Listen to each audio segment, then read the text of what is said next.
So I'm going to replace the blower motor on my 1995 Chevy K1500. I'll also be replacing the blower motor resistor on it as well. These are the part numbers for both of these. They have a Murray, one of these resistors, but I just didn't get that. They didn't have it in stock. And this is the blower motor itself.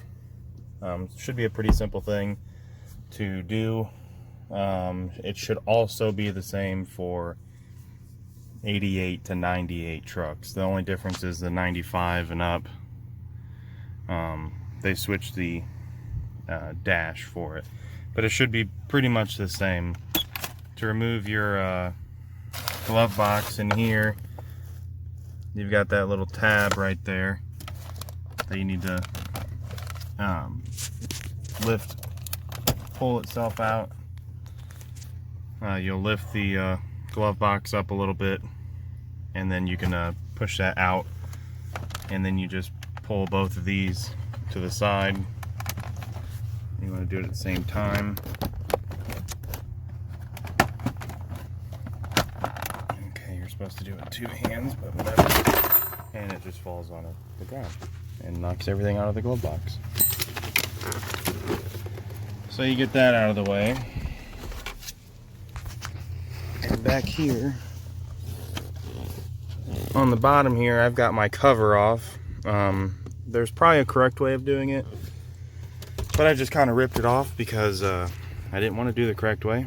So that's up to you if you want to, but there should just be, I think there's just a couple bolts that hold it in, but I didn't want to get to them, so I went with that. And up here should be where the resistor goes. It should go back there. You should have to take these things off, these two bolts here, and move this harness here, and it should be right back there. The blower motor itself will have a couple 7mm bolts or screws holding it in, and you've got two connectors. You don't have to take that shiny one out, shiny screw out, and you will have to take this thing out either up there or at the actual motor. It doesn't really matter, and it should just slide right out, at least on the 95. I think on my 91 I had to loosen up the dash a little bit. I think it was right behind this cover here, this kick panel, and look at that, I can move it. I think I had to loosen that up, and then you could lift the dash up on this side just a little bit, and it was able to come out. But that's what I remember doing on my 91. I don't know if you had to do it, I just remember doing it. So I'm going to go ahead and get this out, and I'll get the resistor out and show you that.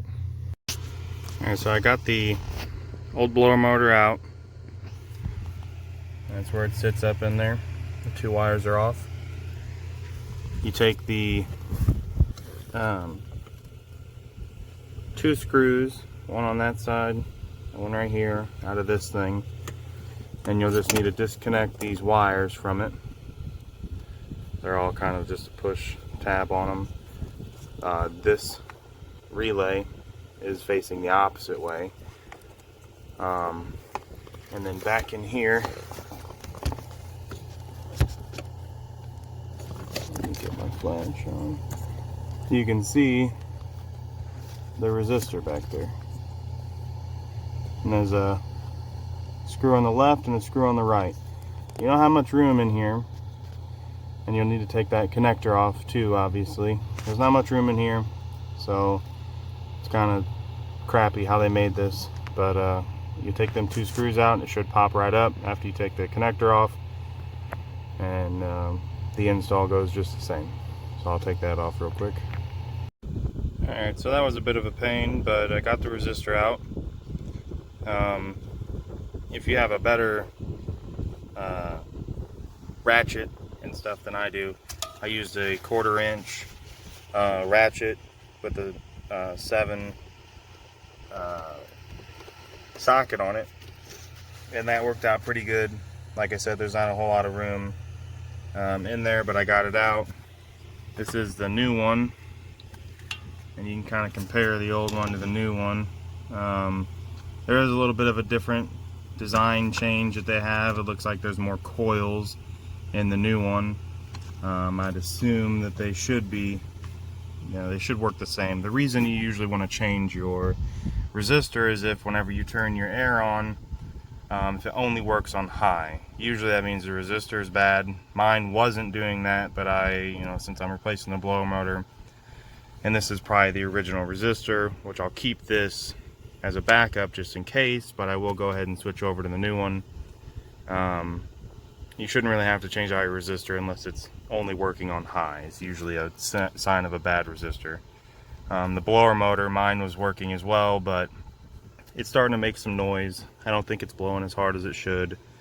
You kind of get a little bit of a grinding, slight grinding noise to it. On my 91, it got to the point where it did start smoking, so I had to replace that one. So I'm just going to go ahead and replace this one, see if I can get any better airflow out of it or not. So I'm going to go ahead and install these same way I took them out. It's just 2 bolts, screws for these the resistor, and then it's 4 or 5 or 6, 4 or 5 for the blower motor, and just connect everything back up as it was and put it all back together, and hopefully it all works for you. One thing I did forget, and I think I messed up on, was this screw here. Whenever you do take it out, at least if you're going to be replacing the blower motor, you will need to take it off. It's a grounding spot, and you'll need to transfer it over to the new one. The new one doesn't have it, so you'll have to transfer it over there. And one reason you might take the blower motor out and not replace it is if you need to clean behind it.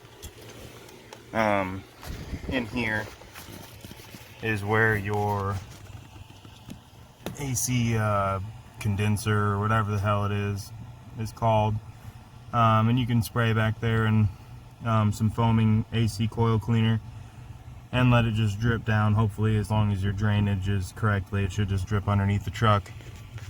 Ignore that.